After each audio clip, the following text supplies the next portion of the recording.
Okay, thank you, Steve. Okay, I'll just I'll call on Ross to give us the evaluation before we move to the table topic. Okay, so Ross, if you are ready, just over to you. Okay, Mr. Toastmaster and acting general evaluator, since thanks for accommodating this, and especially, can you guys hear me okay? Yep, we hear you well. Okay, especially with the the fact that I'll have to leave shortly. Very interesting speech. For the speech, the purpose of the speech was to practice delivering social speeches in front of club members. And then especially for this one, the second speech is more geared towards either a toast, acceptance speech, a speech to honor an individual. And that's the category that Nagham's speech would fall into. It's a presentation of an award or other type of recognition or a eulogy. And I think, it was pretty clear how much she was affected and what impact her uncle left on her. And that's definitely would fall into the category of recognition, and possibly even it's not necessarily a eulogy, but just honoring his legacy and his life. We really got captured into the way she started the story. The audience felt connected. They felt emotional attachment, especially starting off with the morals that she stated that the uncle had, the fact that, once he was married, that he never got remarried, even though, his wife passed away early. And that kind of shows the personality and the impact the uncle had on her.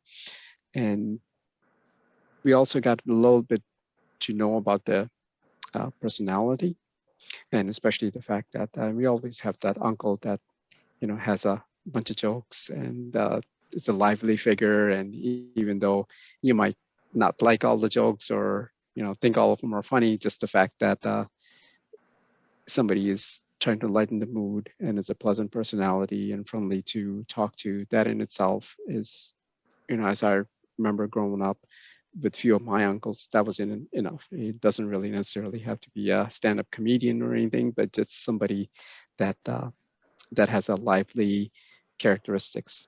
So we're not going to scrutinize their humor and judge them on their characteristics for being how funny they are, but just the fact that they have a sense of humor.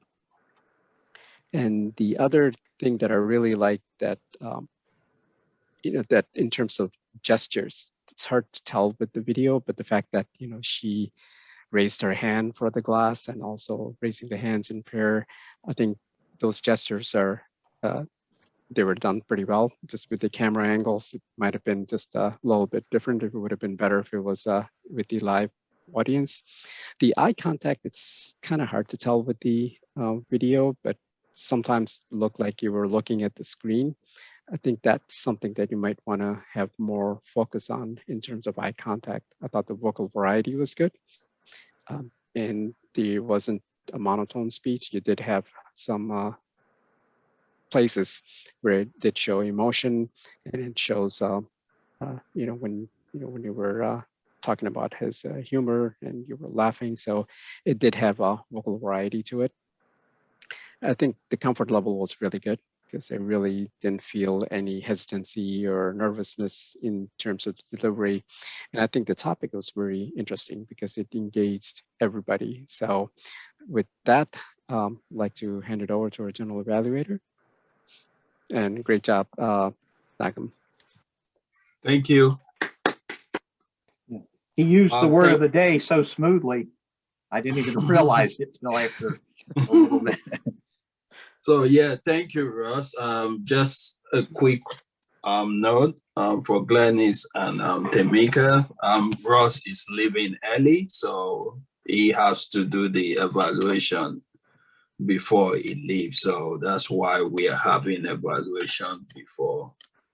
Right. So I might be remote, so I guess I'll try to mute whenever there's background noise, but I could probably continue remotely after a few minutes, but right now I just have to. And just for the others, it's the first time that I've noticed the background change for Steve for the time.